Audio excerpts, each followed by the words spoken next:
Shout out to the real, highly dysfunctional, man. I got my man Teflon, M.O.P, Teflon, and I want people to know he's on his comeback trail.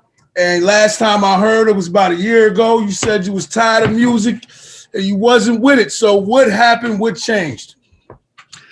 Well, I realized that I wasn't gonna get the kind of music that I wanted to hear unless I made it. So, you Yeah. know, I started, I started getting back in the lab.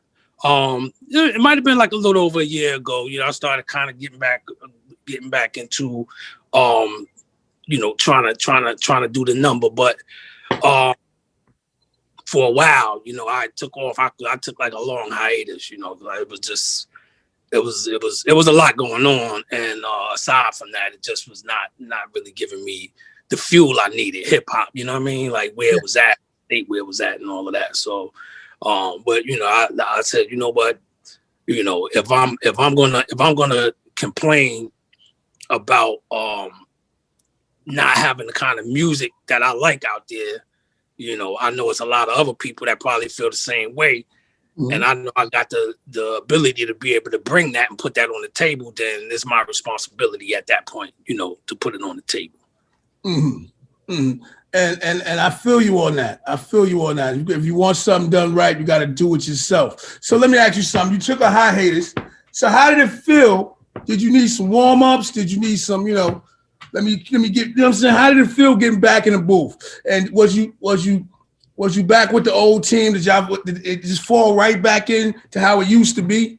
Exactly. It fell right back into place. I mean, when you got it in you, you got it in you. So it don't never really leave, it just lay dormant. And after a while, the bug started hitting me back again. So I was like, yo, you know what? Like I'm finding myself, like I might be driving down the block and not even realizing that I got a rhyme swirling around in my head, being created in my head that I'm not even really aware that I find myself doing it. It's like, oh shit, wait a minute, I gotta write that down, and a lot of times I might be in areas or in a position where I can't, write it down. So I just have to kind of remember it, mm-hmm. And then, when I get a chance to get somewhere where I can put it down, then I do that, you know what I mean? But yeah, the feeling ain't never left. You know what I mean? And my home team is my home team. So that's without say. I mean, even on the times when I was on my hiatus, I'm still hanging with my team and, still moving with my team. I just wasn't, active on the rap scene at that time. Yeah, you were still family. Y'all still seeing each other. Y'all still talking, communicating. They said you was working out and stuff. Do you still work out? Yeah. That was that's why I'm getting back into it now. Mm-hmm. I want to know, do you still got it right? Yeah. Oh yeah. I still do that. I started doing personal training some years back, because I used to work out all the time myself, and I liked it a lot, and I started delving a little bit deeper into it as the more I was learning and realizing that it wasn't just about just doing a couple of push-ups and dips, you know what I mean, and pull-ups. Mm-hmm. It's a lot of exercises you could do that can actually help bring you out of pain and help you out of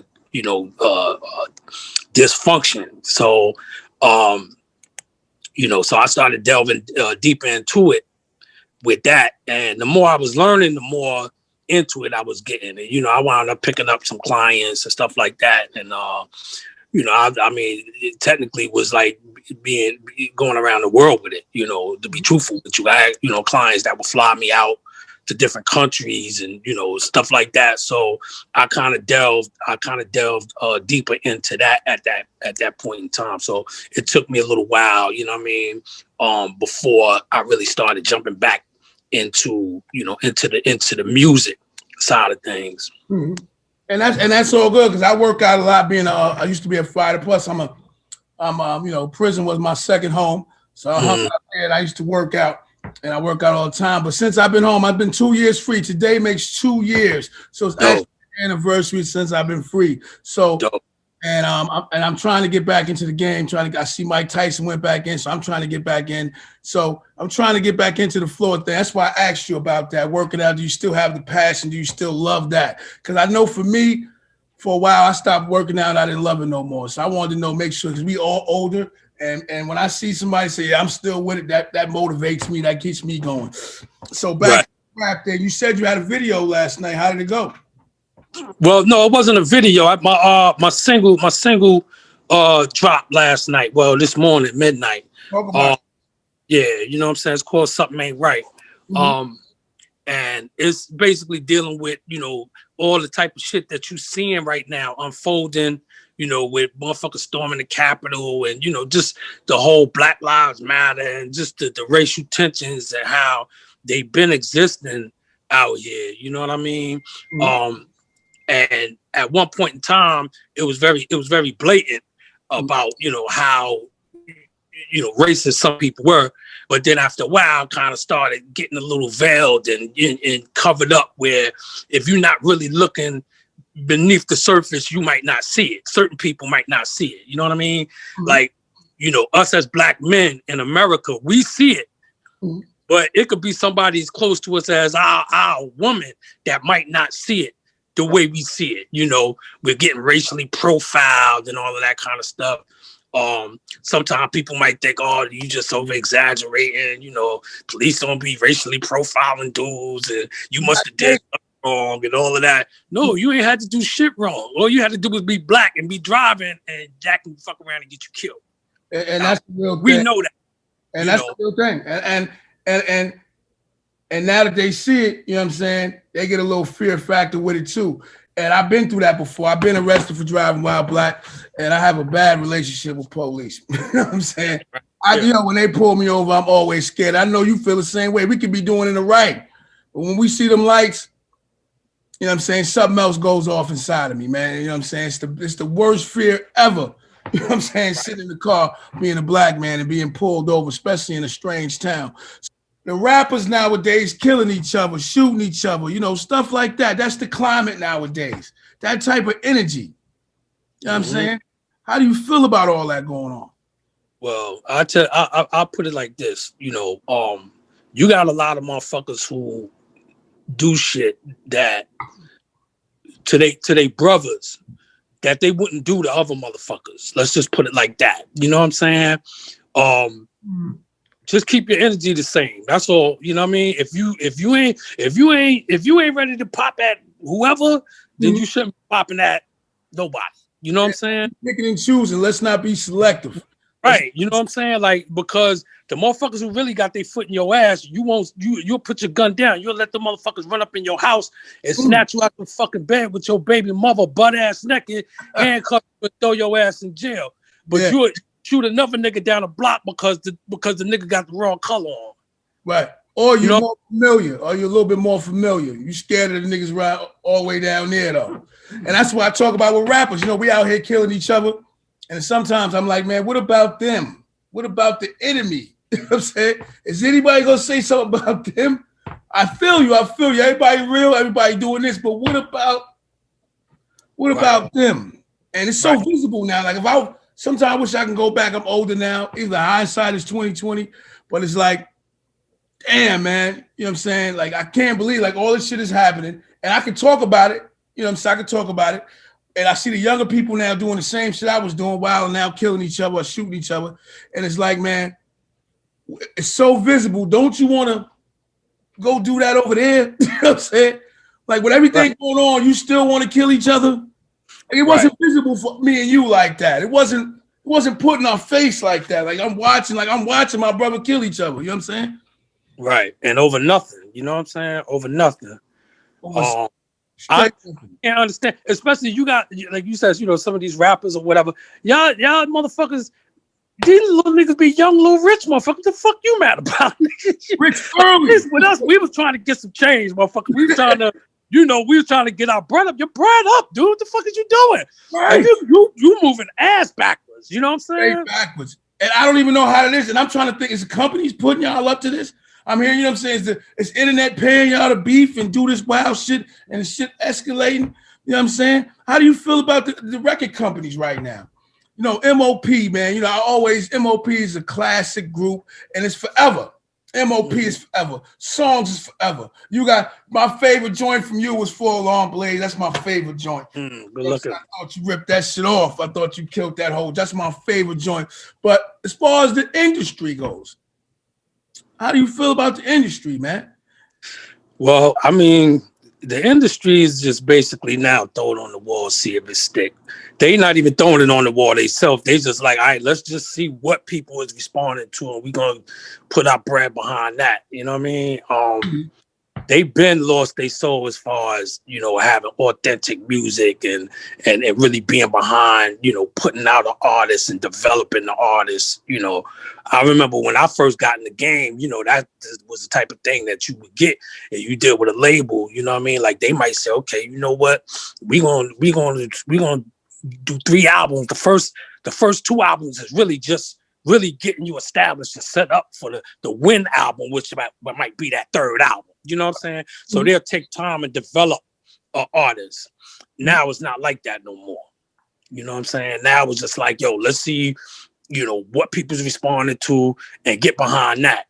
And it's like everybody's chasing the fad now. You know, okay, it was trap music, then there was drill music, and then, you know, so it's like these are, to me, are like fads. You know what I'm saying? Because out of these different genres that's coming and spurting out, a lot of them you don't remember them after a couple of months. You know what I'm saying? You don't even remember them. You know, where you got artists like M.O.P who have joints that got lasting ability. You know, my last album I dropped was 23 years ago. Son, you know how that shit sound? 23 years ago, but I still get love on it, and I still get people that appreciate it. You know, so it has a lasting effect. It has a lasting, you know, life to it. And I think any good music is like that. Any good music? You know what I noticed about back then? Like you had time to get the album, you had time to digest the album. Nowadays, rappers and everything, it's like I feel like they making albums every other week. Like, you know what I'm saying? Like I got some new shit coming out, and it's like the process to making an album, I guess, it's not that deep no more. It's not that. You know what? Like I said, everybody's follow fads, right? So, they'll be like, yo, you know, you gotta hurry up and get this album done. You gotta hurry up and get this album done. You know, yeah, what's the name to the album in 2 weeks? I gotta do mine in 2 weeks. You know, but the quality of your shit is garbage. And that's why niggas don't remember it after a month. That's why you gotta keep going back and doing that same shit. You know what I mean? I see a lot of that, you know, nowadays. And you know, I mean, not to disrespect nobody hustle, you know, if that's your grind, it's your grind, whatever. But I don't think that you should just do music just to make money. If you ain't passionate about it, you know what I'm saying? Like it's not really gonna stick to your rib. You know what I'm saying? You know, you think about artists like, you know, even before the rap game. You know, you talk like R&B songs, the OJs and shit like that. Like these motherfuckers made joints that still you play now, and it still feel the same way it felt then. That's music. That's dope. You know what I'm saying? If you making fat music, is like right now, you know, you saying all the little slang or whatever that's going on right now, but then a couple of years later, the song it loses its potency because it's not in that time frame no more. You know, so when we talk about the golden era of hip hop, we talk about the 90s and how the game just kind of metamorphosized, you know what I'm saying? And blew up and became so crazy. You had a lot of dope artists, you had a lot of dope music. And you still play them joints now, and they still feel good now. Feel good every time. Every time. And you want to remember the lines. These new guys, I can't remember none of their shit. If I like the beat, the hook, I might, you know, I'm in the club doing whatever, but you remember songs. You know, right. And you remember the moment, what you was doing when you heard the song. Right. When this came, yo, it was crazy. And that's how it was back then. Now I felt like maybe I'm older. My son is a rapper now. And you know, he doing his little thing. So I'm just like, All right, son, man. You know, I don't know if I can really judge it fairly. You know what I'm saying? I don't know if I can judge it fairly coming from the golden era and the things that I looked up to. So, yo, tell me about something, man. How was it? How was it when you came up with those classic joints, Full Long Blaze? And is there another M.O.P album in the works after this? You know what I'm saying? I see everybody doing a solo thing. You know what I'm saying? What's going on? We all working.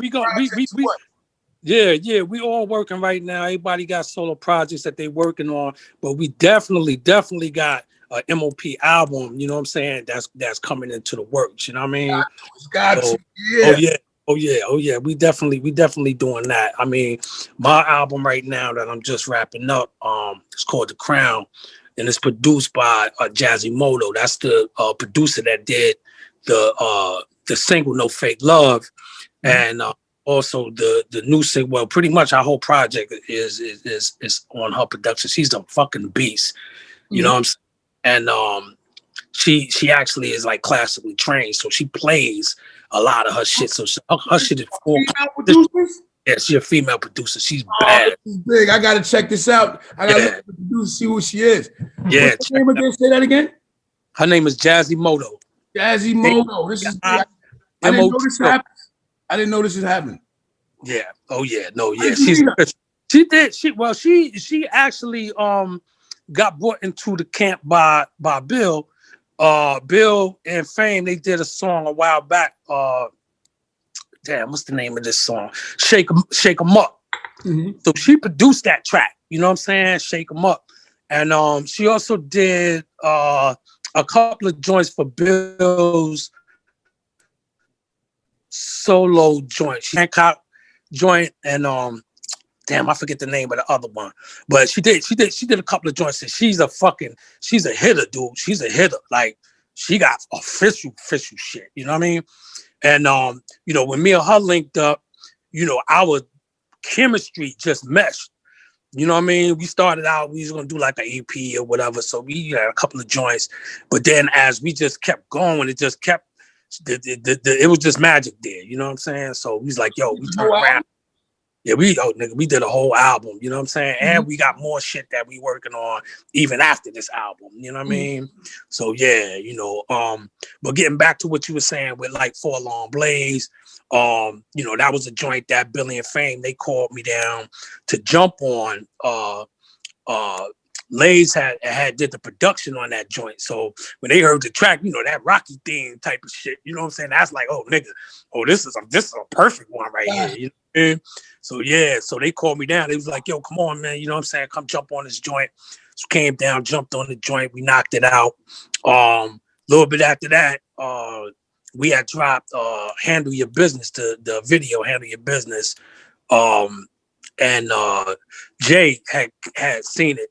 He wound up reaching out to Lays, and he was like, yo, you know, you chopping it up, whatever, about, you know, maybe doing some kind of business. And he heard Full Long Blaze. At the time was just me, Bill, and Fame on it. He was like, yo, well, the name of the song is Full Long Blaze. He was like, let me be that fourth alarm on it. Yeah. That was one of my favorite Jay verses too. Yeah. One of my favorites. Word, both of y'all. That was them two verses, some of the hardest. I can't wait. This is a moment for me. And you know, make me happy doing this, man. And this is a big thing for me. And I'm really, really excited. And I'm grateful and humbled that I'm interviewing you right now. So tell the whole album, right? Tell me about it, man. Tell me the theme of it. Well, I mean, it's gonna definitely have that feel of that classic sound. You know what I'm saying? You know, of course it's hardcore, but I got some other joints that speak to issues, like I said, you know, like when something ain't right. You know, it talks about issues that got to do with, you know, our current conditions in the country and how things is unfolding and, you know, that type of shit. You know, I got another joint called Life in the Feds. Life in the Feds, you know, that's another thing that, you know, I kind of dive into, you know, a situation in where, you know, somebody that's locked up, you know what I'm saying, and type of things that they might, you know, be going through, you know. I speak on some of my thought processes of just where I stand at on different shit right now.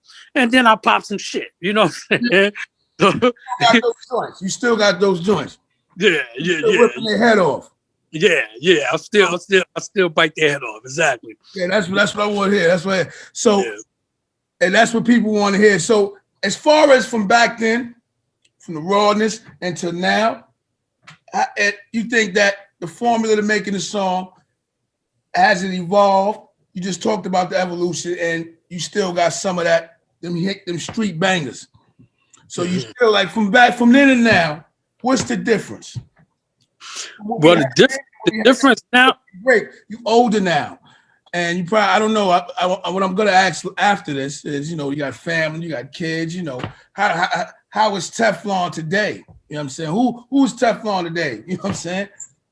Well, Tef today is the same Tef that he was a while back, just grown up and more wiser. You know what I mean? And I don't make stupid moves like I made back then. You know what I mean? But for the most part, this album here, what's going to be different is going to be the sound on it. You know what I'm saying? Like, it has its own sound. Mm-hmm. It has its own sound. So I think that's going to be something that is gonna people gonna receive it well, because the lyrical content is there, the hooks is there, the beats is there, but how it's merged together is what makes it more magical. All right. So let me ask you something. So what happened over the years, man? What kind of dumb? Tell me crazy. You say you're not making no stupid. Tell me the stupid decisions you made, man, in the industry that can kind of help other people learn from it. Some that you did that you probably disagree with doing now. Like, you pretty changed your mind. Like, I wouldn't do that today. You said you ain't making no more stupid decisions.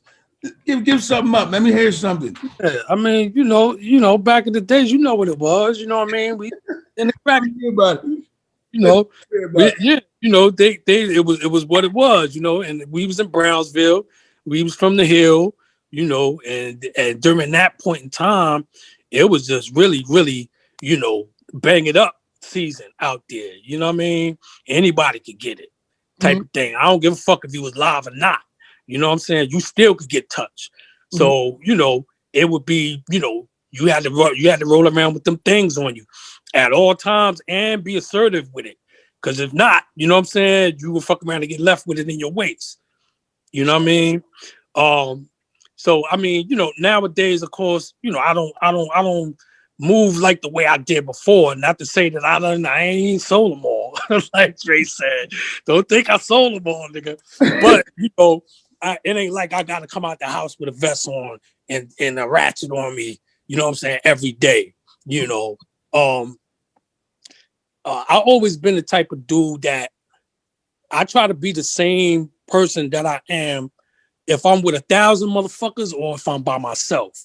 So I wouldn't talk to you differently if I had 1,000 niggas with me than I would talk to you if I was by myself. Mm-hmm. You know what I'm saying? But just, to give a little takeaway for some of these little young dudes, sometimes, they'll be emboldened by the fact that they got, I got my niggas with me or whatever, and just start, moving recklessly. You know what I'm saying? Or they might just have a ratchet with them and want to move more reckless than you got to move. You ain't got to do that. You know what I'm saying? Because just like you ain't, or feel like you ain't no sucker, there's other niggas out there that ain't no suckers neither. You know what I'm saying? So you got, if you can move with respect, you know what I mean, and get that back in return, that's fine. Yeah, I wouldn't try to go out there trying to prove nothing to nobody. You know what I'm saying? You got enough motherfuckers who is going to walk into that trap on their own, and that's when you unleash it on their ass. You know what I'm saying? But you ain't got to go out there running around looking for, what you looking at? What you looking? All that shit. That's corny shit now. Mm-hmm. You know what I'm saying? And that's the difference between, I feel like there's not a lot of respect. I see these rappers, like, you know what I'm saying? Sometimes I have beef with niggas. I respected my opponent. You know what I'm saying? And right. You know what I'm saying, if it's beef, it's beef. But these guys, you know what I'm saying, I see now they disrespect your mother. It's like there's no code. There's nothing. There's no code. Yeah, it's like no wonder they killing each other with millions of dollars. Like, you guys are wilding. And it goes above and beyond. Like you're dead. And there's no respect for the dead. You know what I'm saying? Right. And it's cool. And that's the one thing I feel is different. There's no fucking respect. There's no respect. And there's no fucks given. And being in the industry now you coming back to it. And you about to, I see you warming up. You're doing a whole lot. I see you real active. And you about to run into that. How you about to handle that? I don't think I'm gonna have to deal with that like that. You know what I'm saying? If a motherfucker, because one thing I do notice, right, is that a lot of times, like I said, I don't talk to nobody if I got 1,000 niggas with me differently than I'll talk to a nigga when I'm by myself.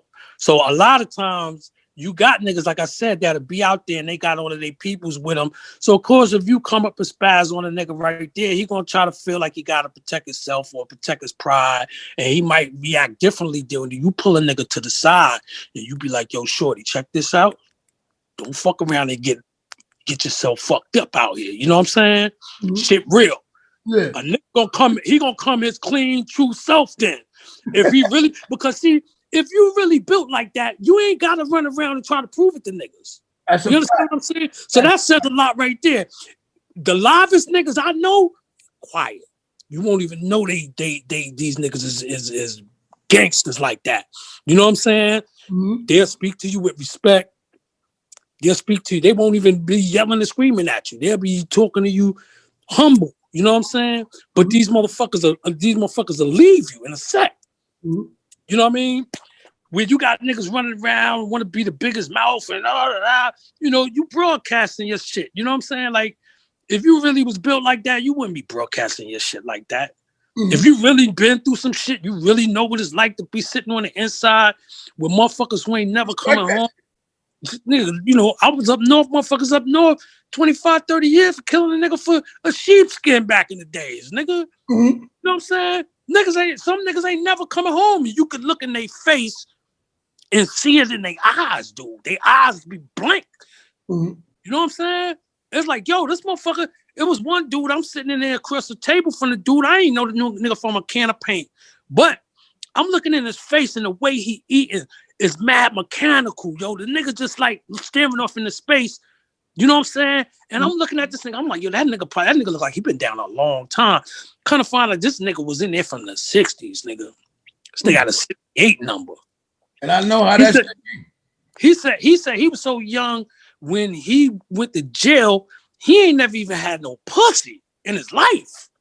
Yo, get the fuck out of here. I don't even understand how people did crime without getting pussy first.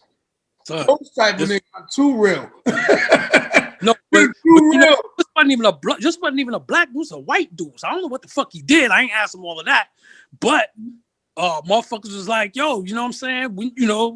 How long you been there? And he was like, yeah, I spent 29 years straight in Clinton. And we was in Attica at the time. You know what I'm saying?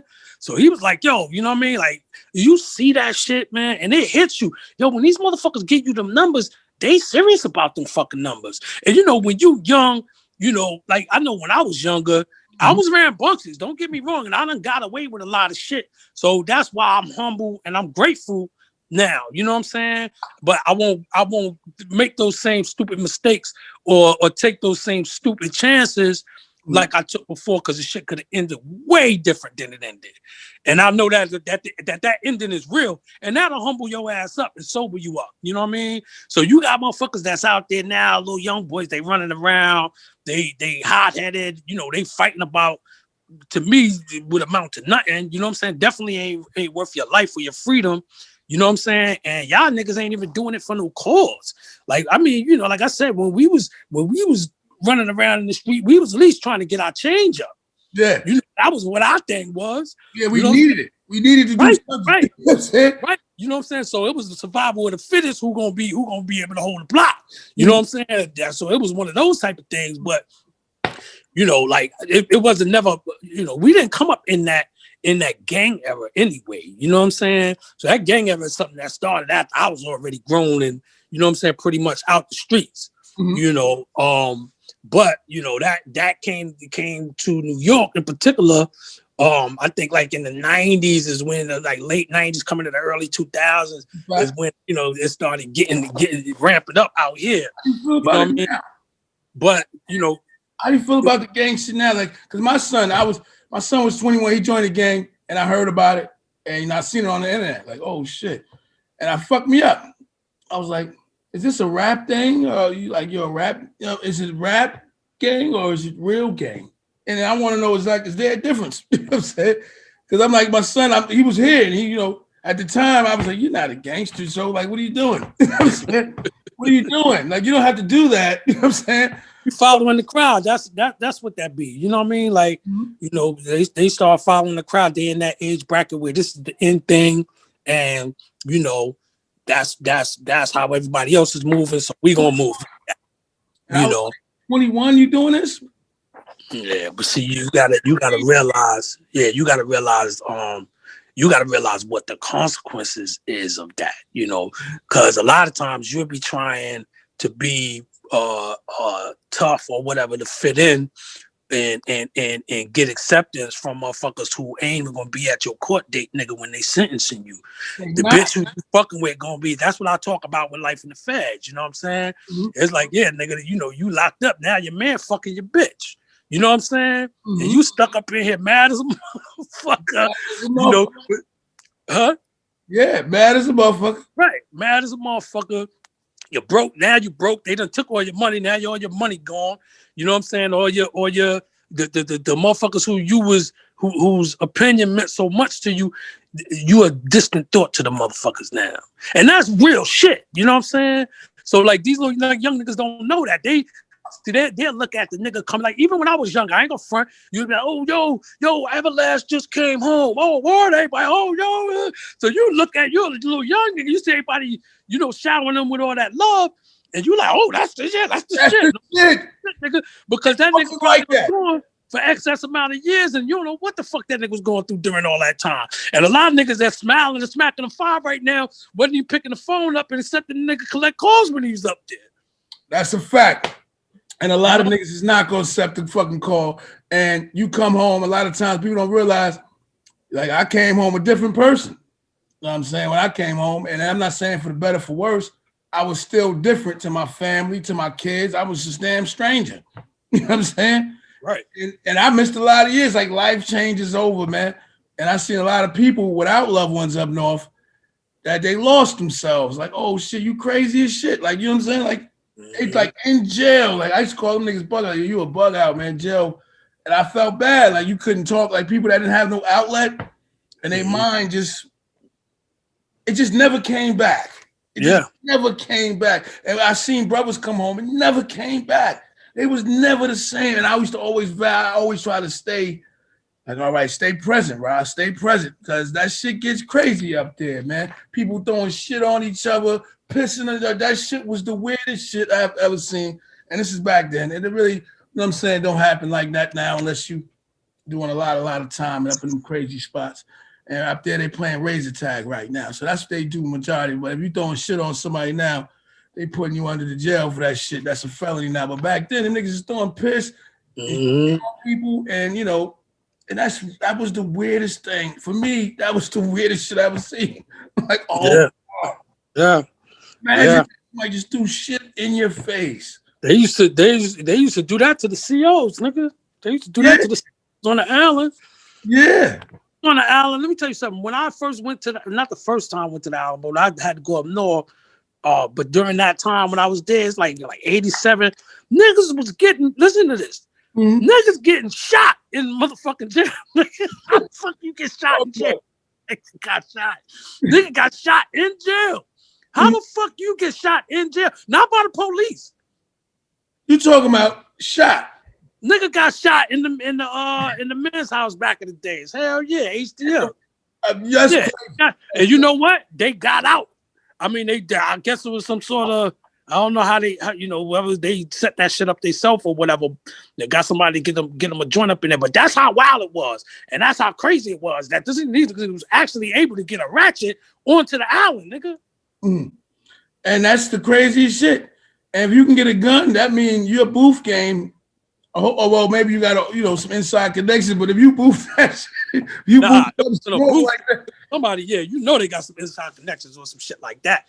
But nonetheless, this was where it was at. You know what I'm saying? So it was like, put it like this: niggas was getting chopped up so much that wasn't even a fucking charge. That was bank time. Nigga, you go to the bank for 60 days or some shit. You know what I'm saying? That they wasn't even charging you with that shit. It wasn't even a felony back then. No, it wasn't a charge. It wasn't a misdemeanor. Right now, it wasn't even a misdemeanor. You ain't get no new case behind that. You just went to the bank. And that's why it was okay. So motherfuckers is coming out doing their thing. And nowadays they really can't do it like that because they're getting put under the jail. They cut people in 3, 4 more years onto their time and all that. Right. But you saying back then, I'm just for everybody else, you can cut somebody, do something, and all you is going is you going to the box for a couple days. Right. Come back out, and we're gonna do it again. And we go at it again. Right. Yeah, we're gonna do it again. And that's how that shit was back then. And you talking about 87, 89, that's way before my time. So I already know how I could imagine how shit was back then. I can only I was gonna ask you that. I was gonna ask you, you did time, you was up north. I wanted to go there because I hear your raps. I'm like, yeah, he looks like he had to go somewhere around that spot. And I know M.O.P, that's what it's about, the streets and all that stuff. So tell people about your experience. Well, I mean, I had to go up north a couple of times. I had a couple of cases that I had to fight. I went to trial a couple of times for a couple of things. I went up north twice, 2 different occasions. I had to go up north and sit down for a little while. I came home, like 94, you know what I'm saying? I came home and that was during the time when he just had finished the To the Death album. You know what I mean? They had How About Some Hardcore out. How about some hardcore? Yeah, so I came home and I jumped into the game right around that time. And that was like a real dope time in hip hop, you know what I'm saying? Because that was like you had Big just coming out, you had Foxy Brown and Jay and all of that. It was just a lot of dopeness, you know what I'm saying? In the game at that time, and my boys was when I heard the album, I was like, oh man, y'all about to be gone, niggas about to be gone, you know what I'm saying? That shit was so motherfucking tough and it hit so different than anything else that was out. You know what I'm saying? That shit it was like a sound in itself. And y'all always picked the perfect beats, the perfect hooks. But I want one question to ask you, man. This is just for my nostalgia effect. Smooth the Hustler, man. And I thought, I was a kid then. I was a little kid, and I thought, from the words from magazines and stuff, and being a little kid looking up to you guys, and I thought there was words and stuff. And then I thought there was then Smooth the Hustler and them, and I just feel like that from the fan standpoint, and I don't know shit. This is only Fanster. It was like y'all just wiped them away and they just disappeared. Was y'all really beefing at that time? Was there beef between you and Smooth the Hustler? Was it beef between M.O.P and Smooth the Hustler back then? Was that just bullshit? Nah, that was a misconception. You know what I'm saying? It was just during that time, with the block that we grew up on was St. Mark's in Saratoga. Now, Smooth and Trigger, they lived a few blocks up. You know what I'm saying? And even though, and I lived up over on that side too, but I used to always hang out down on the hill. So it was kind of like, they wasn't as familiar with M.O.P as I was. I knew M.O.P from a personal before music.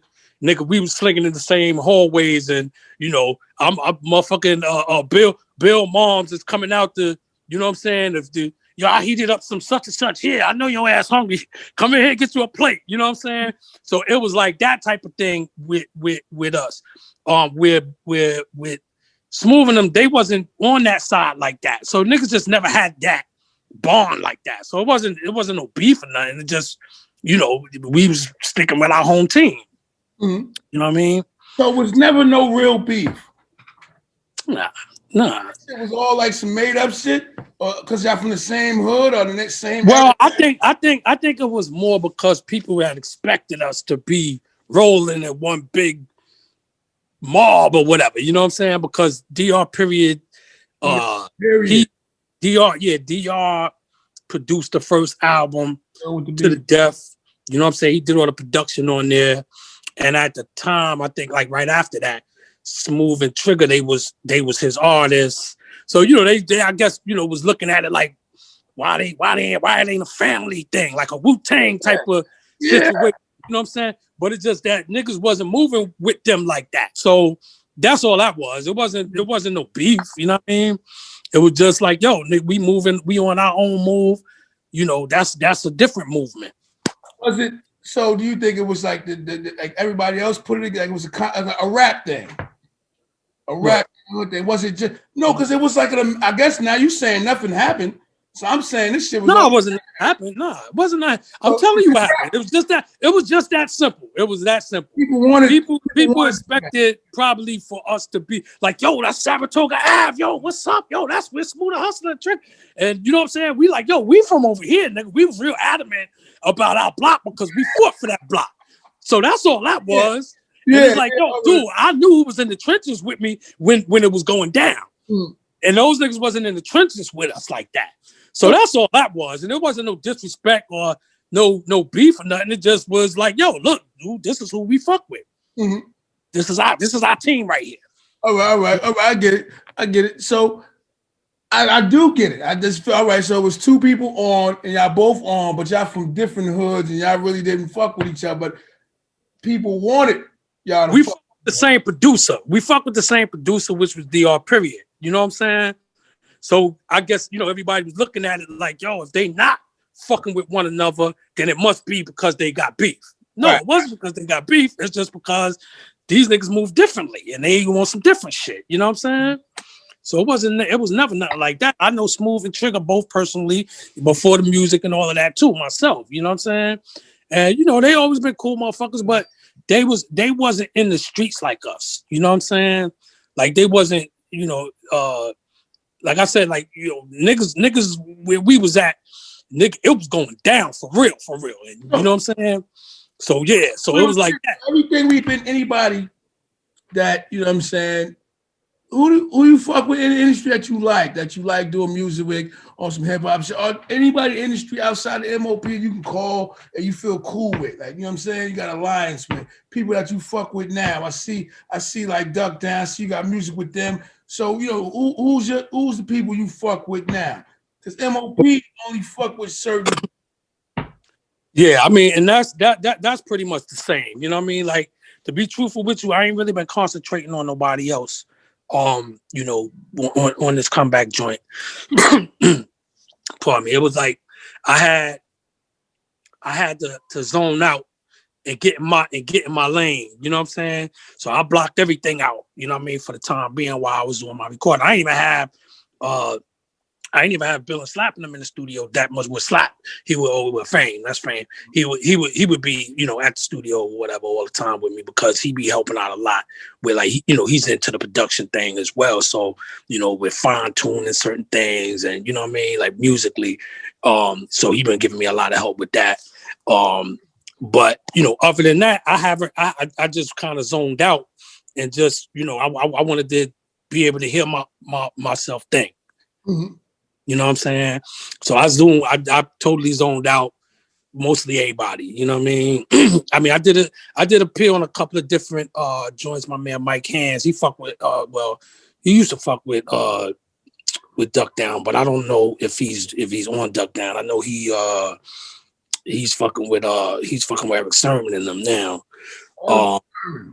But yeah, you know, my other man Snipe Life, shout out to him.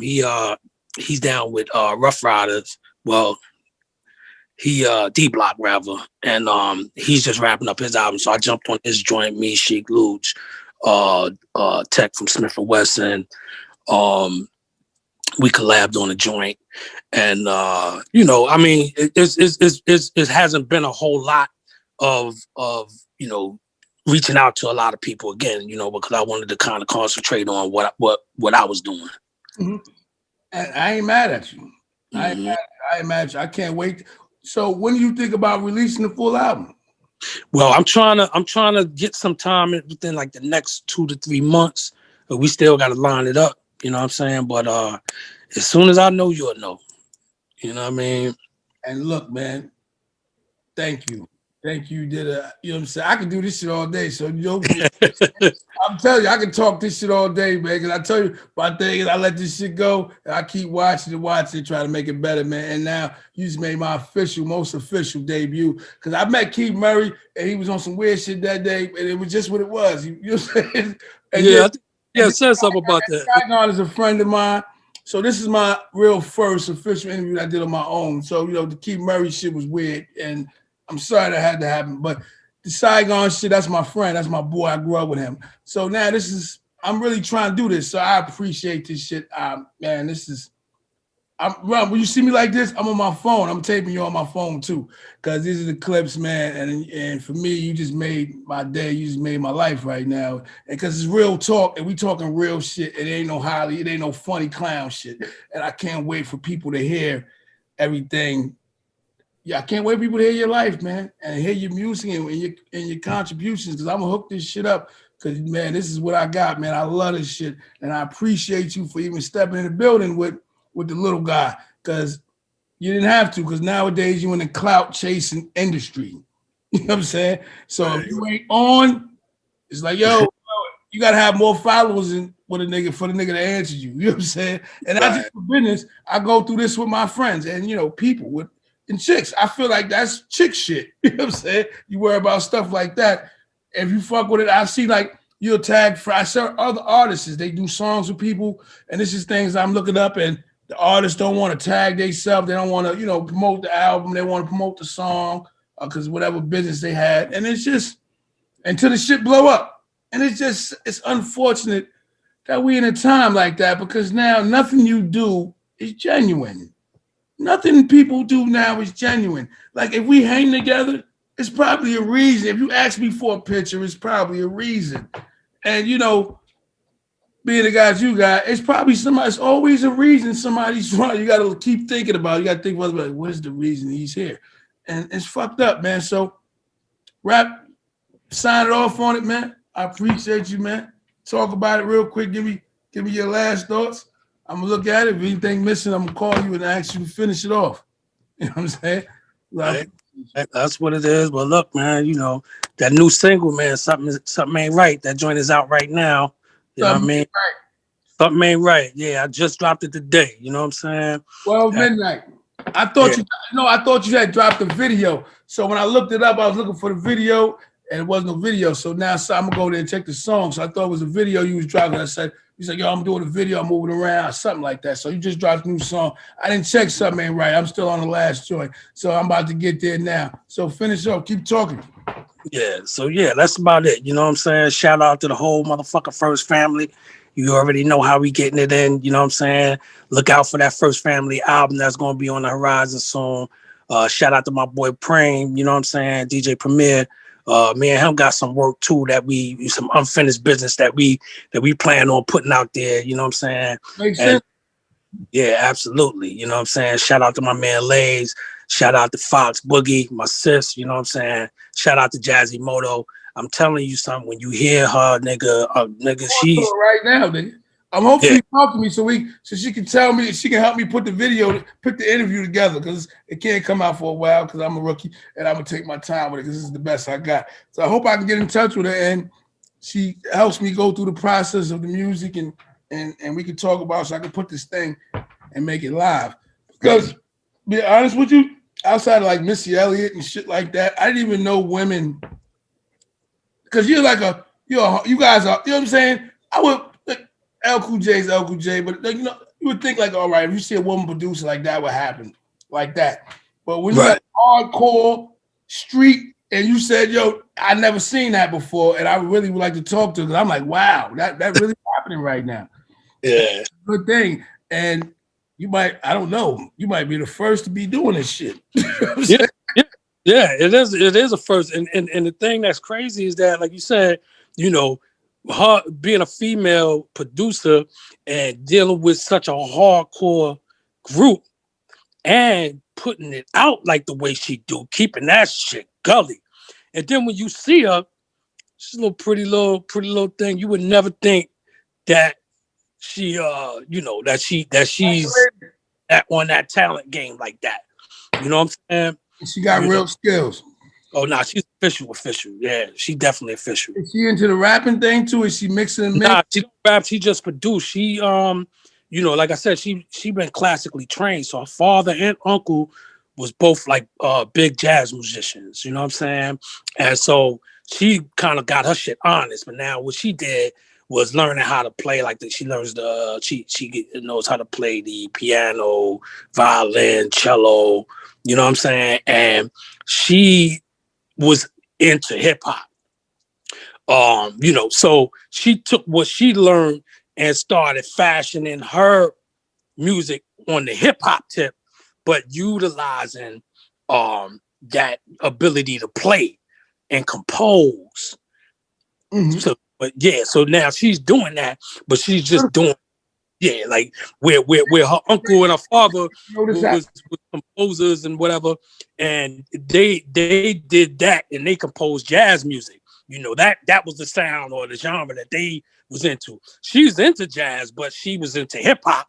Mm-hmm. And so, you know, she started creating her own lane with music on a hip hop tip. Mm-hmm. Yeah. And you know what?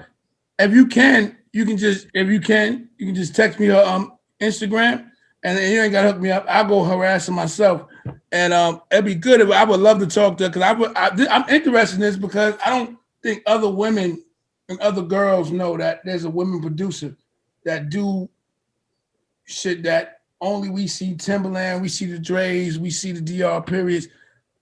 We don't see the women, you know what I'm saying? Unless they doing, songs, R&B shit. You know what I'm saying? So, right. And that's what I want to bring attention to. And I don't know, but I think this is the first time this should happen. So I'm really interested in the story and hope. But yo, Tef, man, thank you, man. Thank you. You got it, bro. You did everything for me. I'm so high right now.